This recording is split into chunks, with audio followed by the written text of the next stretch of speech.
Tundu Lissu amezua mjadala mkubwa ndani ya chumba cha mahakama leo mbele ya jopo la majaji watatu. Tundu Lissu amekasirika baada ya kugundulika maneno anayoyazungumza shahidi polisi Amin Mahamba yanatofautiana kabisa na kilichoandikwa mahakamani. Tundu Lissu imebidi amuulize shahidi huyo polisi kama akili zake ni timamu au la. Like video hii kisha subscribe kabla tusonge mbele. Tundu Lissu amepinga moja kwa moja uhalali wa ushahidi wa afisa mwandamizi wa polisi anayetoa ushahidi dhidi yake katika kesi ya uhaini Amin Mahamba, huku Tundu Lissu wakati fulani akimuuliza shahidi huyo, je, una akili timamu afande? Majibizano hayo yalitokea wakati wa Lissu akimhoji cross examination kamishna msaidizi wa polisi Amin Mahamba ambaye ni shahidi wa 16 wa upande wa mashtaka.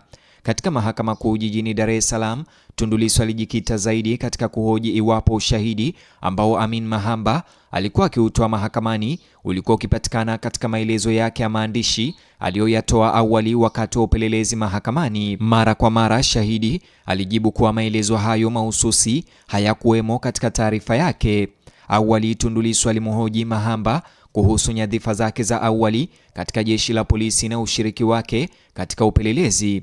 Aliuliza iwapo taarifa kuhusu vituo vyake mbalimbali vya kazi na majukumu yake zilionekana katika maelezo yake. Shahidi alisisitiza mara kwa mara kuwa hazikuwemo. Kisha Tundu Lissu aligeukia matukio yanayohusu upelelezi wa kesi yake. Mahamba alikuwa ameambia mahakama kuwa alipewa jukumu la kuratibu upelelezi na kwamba alifanya kazi na timu kadhaa za maafisa wa polisi na wataalamu wa sheria. Tundu Lissu aliuliza iwapo majina na majukumu ya wachunguzi hao yalionekana katika maelezo ya awali ya shahidi. Amin Mahamba alisema hayakuwemo.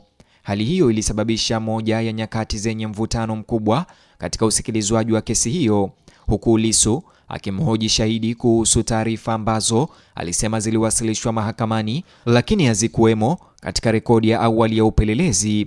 Pia Tundu Lissu alipinga ushahidi wa Mahamba kuhusu video ya hotuba yake ambayo inadaiwa kuwa wachunguzi waliitazama kupitia Jambo TV. Awali Amin Mahamba alikuwa ameiambia mahakama kuwa timu ya upelelezi ilitazama video hiyo kuanzia mwanzo hadi mwisho kwa muda wa zaidi ya masaa mawili. Lakini Tundu Lissu alipouliza iwapo taarifa hiyo ilikuwemo katika maelezo ya maandishi ya Mahamba, shahidi alisema haikuwemo. Kisha Tundu Lissu alilinganisha ushahidi wa Mahamba na ule uliotolewa awali na shahidi mwingine upande wa mashtaka, shahidi ambaye Lissu amemtaja kwa jina la George Bajemu. Kwa mujibu wa Tundu Lissu mwenyewe, Bajemu alikuwa ameambia mahakama kuwa wachunguzi walitazama sehemu tu ya video hiyo, wakati Mahamba sasa alikuwa akisema kuwa video nzima ilitazamwa na timu ya upelelezi, ambapo maneno hayo mawili hayaingiliani kabisa. Tundu Lissu alihoji mahakamani maelezo yapi kati ya hayo aliyoyatamka shahidi anapaswa kuyaamini. Wakili wa serikali aliweka pingamizi akisema kwa mashahidi hao wawili walikuwa wakielezea matukio ya tarehe tofauti wakati wa upelelezi. Majaji walimruhusu Tundu Lissu kuendelea, lakini walielekeza kwa uulizaji wa maswali ufuate taratibu sahihi za mahakamani. Kisha Tundu Lissu alirejelea yaliyomo kwenye video hiyo.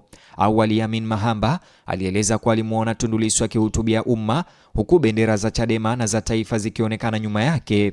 Hata hivyo, Lissu alipouliza iwapo maelezo hayo yalikuwemo katika maelezo ya awali ya shahidi huyo, Mahamba alirudia kusema kuwa hayakuwemo. Upande wa utetezi pia ulimhoji shahidi kuhusu mawasiliano yanayodaiwa kufanyika kati ya wachunguzi na idara ya uhamiaji ili kuthibitisha uraia wa Tanzania wa Lissu.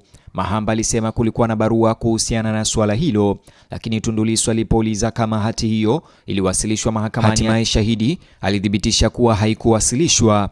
Hoja nyingine muhimu ilihusu uchunguzi wa kitaaluma wa video hiyo. Mahamba alikuwa ameielezea mahakama kuwa video hiyo ilihamishiwa kwenye kadi ya kumbukumbu na kupelekwa katika maabara ya uchunguzi wa kitaalamu kwa ajili ya kufanyiwa uchunguzi. Tundu Lissu aliuliza kama mchakato huo ulikuwa umeandikwa katika maelezo ya shahidi. Mahamba alisema haukuandikwa. Pia alithibitisha kuwa video yenyewe haikuwasilishwa mahakamani na yeye na kwamba hakuwasilisha ripoti ya uchunguzi wa kitaalamu kuthibitisha uhalisi wake.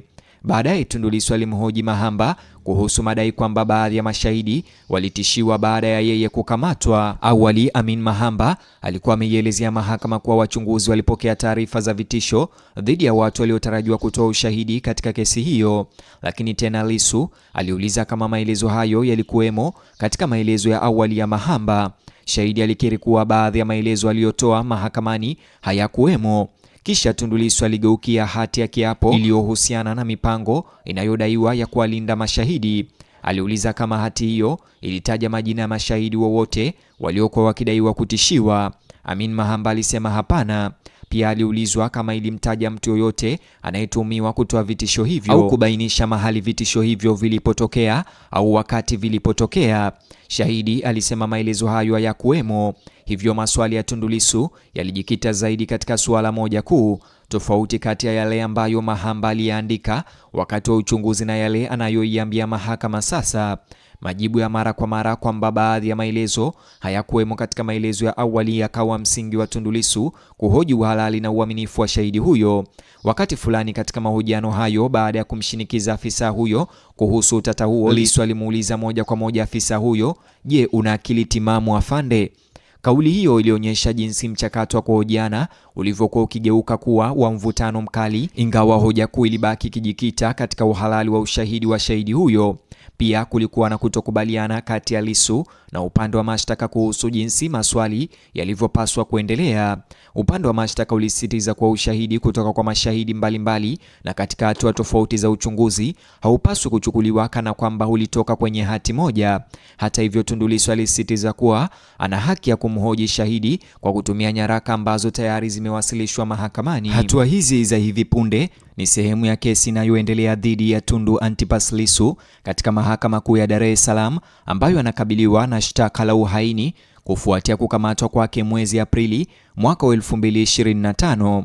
Upande wa mashtaka, upande wa serikali umetegemea ushahidi unaohusu shughuli zake za kisiasa, kauli zake kuhusu uchaguzi wa mwaka 2025 Oktoba na uchunguzi wa polisi uliofuata.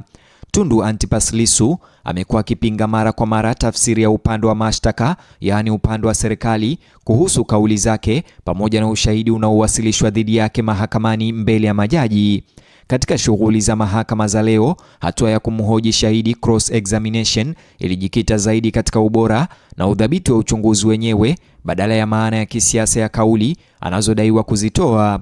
Suala muhimu sasa ni jinsi mahakama ya Tanzania itakavyotathmini tofauti zilizopo kati ya shahidi wa mdomo wa Mahamba ama Amin Mahamba na maelezo yake ya awali ya maandishi, huku mchakato wa kumhoji shahidi ukiendelea. Ni hayo tu mtazamaji niliyojaliwa kukuandalia katika ripoti au update hii kuhusu mahakamani katika kesi ya uhaini ya Tundu Antipas Lissu.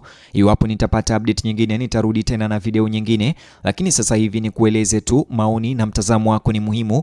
Hivyo upande wa maoni ama upande wa comment nijuze mtazamo wako kuhusiana na hili ambalo limeendelea ndani ya Mahakama Kuu ya Dar es Salaam katika kesi ya uhaini ya Tundu Lissu. Vile kumbuka kulike video hii, subscribe, alafu bonyeza kiboksi hicho kwenye screen yako, kitakuelekeza katika video au taarifa zetu zaidi.